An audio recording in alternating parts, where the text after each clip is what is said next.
Hello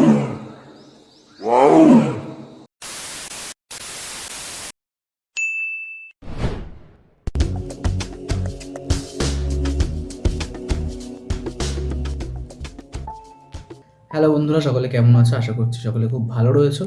নতুন বছরের সকলকে শুভেচ্ছা জানাই। Happy new year to everyone. আশা করি নতুন বছর তোমাদের সকলের খুব ভালো কাটবে। তোমাদের যে সমস্ত চাওয়া পাওয়া ইচ্ছেগুলো রয়েছে সেগুলো পূরণ হবে এবং মনস্কামনা বা মনোবাসনা সেগুলোও পূরণ হবে।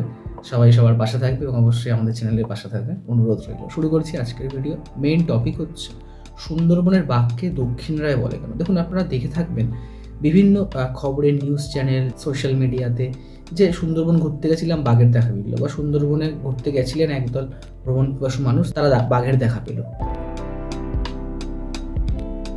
এই ক্যাপশনগুলোর পাশাপাশি এরকমও ক্যাপশন উঠে আসে যে সুন্দরবনে দক্ষিণ রায়ের দেখা মিলল। দক্ষিণ রায়ের দেখা মিলল অবশেষে। একদল যাত্রী সুন্দরবনে দক্ষিণ রায়ের দেখা পেলেন। সুন্দরবনের বাঘকে দক্ষিণ রায় কেন বলছি? দক্ষিণ রায় কনসেপ্ট অ্যাকচুয়ালি কি? ভীষণ ইন্টারেস্টিং একটা কিন্তু ফ্যাক্ট, যেটা আমি খুঁজে পেলাম এবং ঠিক করলাম বছরের শুরুতেই আপনাদের সামনে তুলে ধরবো। কারণ আপনারা জানেন যে আমাদের চ্যানেলে এই ধরনের কিছু আননোন ফ্যাক্টস, যেগুলো অচেনা, যেগুলো আপনারা জানলে উপকৃত হবেন, খুশি হবেন, ভালো লাগবে, সেগুলি তুলে ধরার চেষ্টা করি। সুন্দরবনের বাঘকে বলে দক্ষিণ রায়। দেখুন, সুন্দরবনের বাঘকে দক্ষিণ রায় বলার কারণ হলো এটা একটা লোকবিশ্বাস আর কিংবদন্তি অনুসারে বাঘের দেবতা বা পশুদের রাজা, যিনি দক্ষিণ দিক বা জঙ্গলের গভীরে রাজত্ব করেন বলে বিশ্বাস করা হয়। সুন্দরবনবাসীরা বাঘের আক্রমণ থেকে বাঁচতে এবং জঙ্গলকে সম্মান জানাতে তাকে পুজো করেন এবং এই দেবতা প্রায়শই বাঘের রূপ ধরে আবির্ভূত হন বলে লোককথায় প্রচলিত রয়েছে। এই চতুর প্রাণীটিকে সুন্দরবনের মানুষজন কিন্তু নাম দিয়েছে দক্ষিণ রায়, অর্থাৎ আমাদের দ্য রয়্যাল বেঙ্গল টাইগারকে। দক্ষিণ 24 পরগনার ধবধবি গ্রামে বাঘ বাহাদুরের মন্দির আছে, যেটা দক্ষিণ রায়ের মন্দির। এটা একটু বিষয় পরে বলছি আমি। তো এই ধুমধাম করে পুজো হয় বাবা দক্ষিণ রায়ের। দেখুন, পুরনো আখ্যানে কিন্তু এই দক্ষিণ রায় ছিলেন একটা মস্ত বীর বা যোদ্ধা। যশোরের রাজা ছিলেন মুকুট রায়, দক্ষিণ রায় ছিলেন তার সেনাপতি। শাসন করার সুবিধে হবে বলে মুকুট রায় নিজের রাজ্যকে দুভাগে ভাগ করে দিয়েছিলেন। উত্তর দিকে শাসন করতেন স্বয়ং মুকুট রায়, আর দক্ষিণে ভাটির দিকে দায়িত্ব পেয়েছিলেন সেনাধ্যক্ষ দক্ষিণ রায়। শিব ভক্ত দক্ষিণ রায়ের আরেক নাম তাই ভাটিশ্বর। এইরকম শৌর্য বীর্যের প্রতীক হয়ে গল্প কাহিনীতে দক্ষিণ রায় অমর হয়ে থেকে গেছেন। দেখুন, স্থানীয়দের থেকে আমরা জানতে পেরেছি যে দক্ষিণ রায়ের রাজত্বের সীমা দক্ষিণে কাকদ্বীপ, উত্তরে ভাগীরথী নদী, পশ্চিমে ঘাটাল ও পূর্বে বাঁকড়া জেলা। প্রত্যেক অমাবস্যায় দক্ষিণ রায় মন্দিরে পশু বলি হয়। লোকবিশ্বাস অনুসারে দক্ষিণ রায় গান বাজনা পছন্দ করেন, তাই স্থানীয় লোকেরা রাতে তার মন্দিরে নাচ গানের আসর বসান। দক্ষিণ রায়ের বার্ষিক পুজো উপলক্ষে কিন্তু গায়েনরা পালাক্রমে কবি কৃষ্ণরাম দাস রচিত রায়মঙ্গল পরিবেশন করেন। কৃষ্ণরাম দাস রচিত রায়মঙ্গল হচ্ছে মোটামুটি ধরুন 1686 থেকে 1687 সাল নাগাদ। ওই সময় কিন্তু কৃষ্ণরাম দাস রায়মঙ্গল কাব্য লিখেছিলেন এবং সেখানে কিন্তু দক্ষিণ রায়ের উল্লেখ রয়েছে। ছবিটা দেখলে বুঝতে পারছেন আশা করি। এছাড়াও বাউল্লা, মৌল্লা, মলঙ্গি প্রভৃতি শ্রমজীবী মানুষেরা হিন্দু মুসলমান নির্বিশেষে এই গান ভক্তিভরে শ্রবণ করেন বা শোনেন।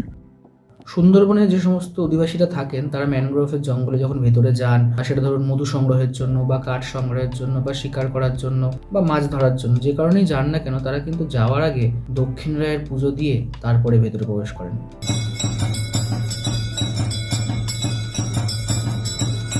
কেউ কেউ আবার মাথার পিছনের দিকে দক্ষিণ রায়ের মুখোশ পরে জঙ্গলের ভেতরে ঢোকেন, যাতে বাঘ সেই মুখোশ থেকে ভয় পায় এবং তাকে ধাওয়া না করে বা পিছু না করে।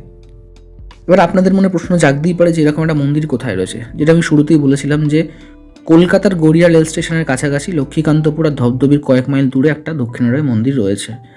এটা হচ্ছে একসময় সুন্দরবনের অন্তর্গত ছিল এই বারুইপুর লক্ষ্মীকান্তপুর পুরো এলাকাটা, ম্যানগ্রোভ যেটা ছিল নামখানা।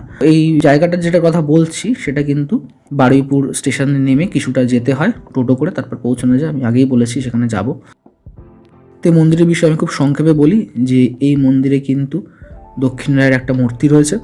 মূর্তিটা বেশ বড় মূর্তি, তার একটা বিরাট গোঁফ রয়েছে, তার শরীর শীর্ণ, চকচকে এবং হলদেটে, মানে অনেকটা বাঘের যে গায়ে ডোরাকাটা দাগ সেরকম টাইপের একটা আমরা স্ট্রাকচার বা সেরকম টাইপের একটা অবয়ব দেখতে পাই।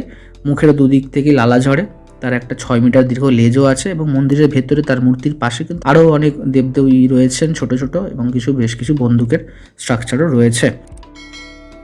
এই মন্দিরে পরবর্তীকালে যাবো এবং ভেতরে গিয়ে ইন ডিটেলস ভিডিও কিন্তু আমি পরবর্তীকালে সংগ্রহ করবো অবশ্যই। তো এই মন্দিরটার খবর পেয়ে আমি খুব অবাক হয়েছিলাম যে এরকম একটা মন্দির আমাদের পশ্চিমবঙ্গে রয়েছে এবং আমাদের কলকাতা থেকে অনেক দূরে। তো আমি সিদ্ধান্ত নিয়েছি যে এই মন্দিরটা অবশ্যই ভিজিট করবো এবং এই মন্দিরের বিষয়ে যাবতীয় তথ্য আপনাদের সামনে তুলে ধরবো এবং সেটা খুব তাড়াতাড়ি আমি করার চেষ্টা করছি, কারণ শীতকাল এটাই ঘোরার সময়, ঘোরার মরশুম, কাজের চাপে হয়ে উঠছে না। যাই হোক, ভিডিওটা এখানেই শেষ করছি। আশা করছি নতুন কোনো ইনফরমেশন আপনাদের সামনে তুলে ধরতে পারলাম আমি ভিডিওর মাধ্যমে, যেটা প্রত্যেক ভিডিওতেই করে থাকি। আগামী দিনে এরকম আরও ইনফরমেটিভ ভিডিও আসতে চলেছে আমাদের চ্যানেলে। সুতরাং আপনাদেরকে চ্যানেলটা সাবস্ক্রাইব করে পাশে বেল আইকনটাকে অবশ্যই প্রেস করে রাখতে হবে। যারা প্রথমবার আমাদের চ্যানেলে ভিডিও দেখছেন তাদের উদ্দেশ্যে বললাম। আর এই ভিডিওর ব্যাপারে অবশ্যই কমেন্ট বক্সে লিখে জানাবেন।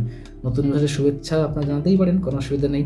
আমি খুব খুশি মনে বাই হার্ট অ্যাকসেপ্ট করবো, ঠিক যেমন আগের ভিডিওতে বলেছিলাম যে বাই হার্ট আমার চ্যানেলটা সাসপেন্ড হয়ে গেছিলো। যাই হোক, ভিডিওটাকে কাইন্ডলি লাইক, কমেন্ট আর শেয়ার করে দিও। যারা প্রথমবার তারা ডেফিনেটলি চ্যানেলটাকে সাবস্ক্রাইব করে পাশে বেল আইকনটাকে প্রেস করে রাখো। ঠান্ডা জমে যেও না, সঙ্গে থেকো, ভালো থেকো, দেখা হচ্ছে পরের ভিডিওতে।